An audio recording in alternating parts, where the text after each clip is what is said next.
एक घना जंगल था। उस जंगल में पीपल का एक बहुत पुराना पेड़ था। पीपल के उस पेड़ की एक डाल में खोखर बनी हुई थी। उस खोखर में एक गिलहरी अपने पति के साथ रहा करती थी। एक दिन की बात है, गिलहरी का पति किसी जरूरी काम से कहीं दूर चला गया और उसके जाने के बाद बहुत जोर की आंधी आ गई। आंधी में कई पेड़ टूटकर गिर गए और पीपल का वो पेड़ भी टूटकर गिर पड़ा जिसके खोखर में गिलहरी रहा करती थी। पेड़ के गिर जाने से गिलहरी बहुत परेशान हो गई। वो सोचने लगी, पेड़ के गिर जाने से मेरा तो रहने का ठिकाना भी खत्म हो गया। मेरे पति यहाँ होते तो हम दोनों मिलकर कोई नया घर बना लेते। अब मैं अकेली क्या करूँ, कहाँ जाऊँ? तभी वहाँ हरियल तोता आ गया और कहने लगा, गिलहरी बहन, लगता है तुम इस पेड़ के गिर जाने से परेशान हो। हाँ भैया, इस पेड़ की खोखर में मेरा घर था। अब मेरा रहने का ठिकाना ही नहीं बचा, इसीलिए मैं परेशान हूँ। अरे तुम परेशान क्यों होती हो बहन? हिम्मत से काम लो, किसी दूसरे पेड़ पर अपना घर बना लो। हाँ भैया, दूसरा घर बनाने के सिवा और कोई चारा भी तो नहीं है। गिलहरी घर बनाने के लिए किसी दूसरे अच्छे से पेड़ की तलाश करने लगी। गिलहरी को एक आम का बड़ा सा पेड़ नजर आया। हाँ, घर बनाने के लिए ये पेड़ ठीक रहेगा। और फिर गिलहरी पेड़ की डाल पर नया घर बनाने में जुट गई। उस पेड़ के सामने ही एक छोटी सी गुफा थी। उस गुफा में एक लंगड़ा बिल्ला यानी बिलाऊ रहा करता था। ये बिल्ला बहुत ही दुष्ट और अपराधी प्रवृत्ति का था। दूसरों की चीजें चुराना, छीन झपट करना और गुंडागर्दी करना बिल्ले का पुराना पेशा था। एक बंदर के साथ मारपीट करने में ही बिल्ले की टांग भी टूट गई थी। ये बदमाश बिल्ला हर समय मुफ्त का माल हड़पने की ही कोशिशों में लगा रहता। गिलहरी को घर बनाते हुए बिल्ला बड़ी चौकन्नी नजरों से देख रहा था। 2-3 दिनों की मेहनत के बाद गिलहरी ने अपना नया घर बनाकर तैयार कर लिया। अब गिलहरी बड़े आराम से अपने घर में रहने लगी। मेहनती गिलहरी सारा दिन जंगल में घूम घूम कर अपने खाने के लिए भोजन जमा करती और शाम को अपने घर में आराम से बैठकर अपना लाया हुआ भोजन खाती। बदमाश बिल्ला ये सारे नजारे देख रहा था। एक दिन की बात है, गिलहरी अपना भोजन लेकर आई तो बिल्ला गिलहरी के पास आकर बोला, ए गिलहरी, तू रोज अपने लिए भोजन लेकर आती है और खुद ही खा जाती है। अरे कभी कभी थोड़ा कुछ मुझे भी खाने को दिया करना। मैं अपना पेट भरने के लिए सारा दिन मेहनत करती हूँ। तुम भी अपना पेट भरने के लिए मेहनत करो।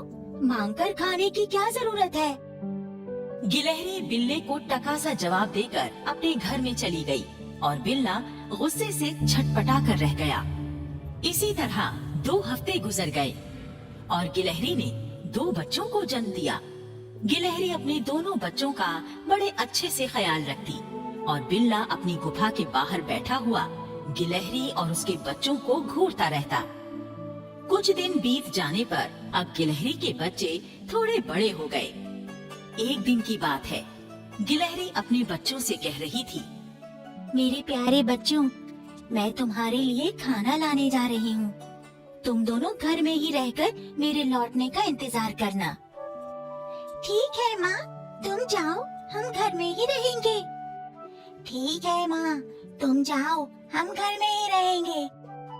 गिलहरी खाना लाने चली गई और बिल्ला अपनी गुफा के बाहर बैठा हुआ ये सब देख रहा था। 3-4 घंटों के बाद जब गिलहरी खाना लेकर वापस आई तो अपने दोनों बच्चों को घर से गायब पाया। अरे मेरे बच्चे कहाँ चले गए? चुन्नू मुन्नू, तुम दोनों कहाँ हो? आओ मेरे बच्चों, देखो मैं तुम्हारे लिए खाना लेकर आई हूँ। चुन्नू मुन्नू। काफी देर इधर उधर खोजने के बाद भी जब बच्चे कहीं नहीं मिले तो गिलहरी बहुत परेशान हो गई। वो बिल्ले के पास आई और उसने पूछा, बिल्ले भैया, क्या तुमने मेरे बच्चों को देखा है? वो घर से कहीं चले गए हैं। हाँ, तेरे बच्चों को मैंने किडनैप कर रखा है। अभी तक तो वो दोनों सही सलामत हैं और तब तक सलामत रहेंगे जब तक तू मेरा कहा मानेगी। बदमाश बिल्ले, तेरी हिम्मत कैसे हुई मेरे बच्चों का अपहरण करने की? आखिर तू मुझसे चाहता क्या है? अगर तुझे अपने बच्चे वापस चाहिए तो प्रतिदिन मेरे लिए भोजन लाकर देना होगा, नहीं तो मैं तेरे बच्चों को ही खा जाऊंगा। नहीं नहीं, मेरे बच्चों को कुछ मत करना। मैं हर रोज तुम्हारे लिए खाना ला दिया करूंगी। उस दिन के बाद से गिलहरी हर रोज बिल्ली के लिए खाना लाने लगी। बिल्ला मुफ्त का खाना खाकर होठों पर जीभ फिराता और डकार लेकर अपनी गुफा के अंदर चला जाता। इस तरह से 4-5 दिन बीत गए। एक दिन गिलहरी ने बिल्ली से कहा, बिल्ली भाई, कम से कम एक बार मुझे मेरे बच्चों से तो मिलवा दो। बिल्ला गुस्से से गुर्रा कर बोला, लगता है तुझे अपने बच्चों की जान प्यारी नहीं है। अगर ज्यादा चालाकी की तो मैं अभी तेरे बच्चों को खा जाऊंगा। गिलहरी डर गई और वापस अपने घर में आ गई। गिलहरी का पति भी अब वापस लौट आया। गिलहरी ने अपने पति को सारी बात बता दी तो उसका पति कहता है, वो बिल्ला बड़ा ही दुष्ट और बदमाश है। उसे सबक सिखाने के लिए मुझे अपने दोस्त सियार की मदद लेनी होगी। मैं तो कहती हूँ तुम फौरन सियार के पास जाओ। गिलहरी की बात सुनकर उसका पति सियार के पास गया और अपने दोस्त सियार से मिलकर उसे सारी बात बताई। उसकी बात सुनकर सियार ने कहा, अरे मैं उस बिल्ले को पहले से जानता हूँ, वो पक्का बदमाश है। लेकिन तुम चिंता मत करो, मैं आज उसकी सारी बदमाशी निकाल दूंगा। फिर सियार गिलहरी के साथ चल पड़ा और बिल्ले की गुफा पर आ गया। गिलहरी भी वहाँ पहुँच गई। सियार गिलहरी से कहता है, गिलहरी बहन, तुम उस बिल्ले को आवाज देकर गुफा से बाहर बुलाओ, फिर मैं उसकी तबीयत फिट कर दूंगा। गिलहरी ने बिल्ले को पुकारा, बिल्ले, ओ बिल्ले, जरा बाहर आओ। देखो, मैं तुम्हारे लिए खाना लाई हूँ। बिल्ला गुफा से जैसे ही बाहर आया वैसे ही सियार ने बिल्ले को दबोच लिया और कहने लगा, क्यों बे बदमाश, तेरी हिम्मत कैसे हुई इनके बच्चों को किडनैप करने की? बोल, कहाँ है इसके बच्चे? सियार भाई, इनके बच्चे सही सलामत गुफा के अंदर हैं। मैंने उन्हें कोई नुकसान नहीं पहुंचाया। गिलहरी बहन, तुम अंदर जाकर जरा अपने बच्चों को लेकर आओ, तब तक मैं इस बिल्ले की गुंडागर्दी निकालता हूँ।